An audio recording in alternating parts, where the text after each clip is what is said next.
রাধে রাধে বন্ধুরা, আমরা হচ্ছি বাঙালি। বাঙালিদের মাছ ভাত হলে আর কিছুই লাগে না। আর আজকে তোমাদের দাদা বাজার থেকে নিয়ে এসেছে মাছের ডিম।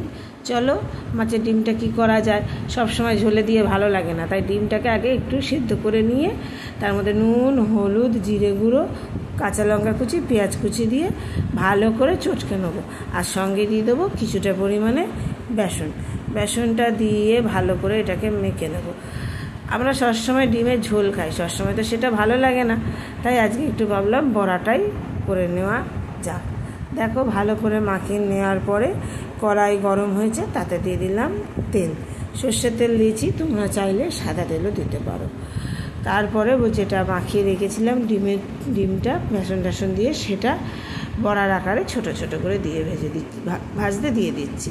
এতে কোনো ঝামেলা নেই, কিচ্ছু নেই, চটজলদি ভালোই লাগে খেতে। একটা নুন জাল হলে মুখরোচক হয়। আমি একটু লঙ্কা কুচিটা কম দিচ্ছি, কারণ আমার বাচ্চারা খাবে। তোমরা তোমাদের ইচ্ছা মতো লঙ্কা কুচি দিতে পারো। দেখো ভেজে নিচ্ছি সুন্দর করে, লাল লাল করে। এই যে আমার লাল লাল করে ভাজা হয়ে এসছে।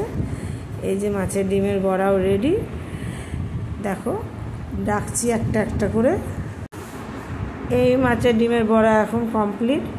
দেখো কতটা ক্রিস্পি হয়েছে, ভেঙে তোমাদের দেখাচ্ছি।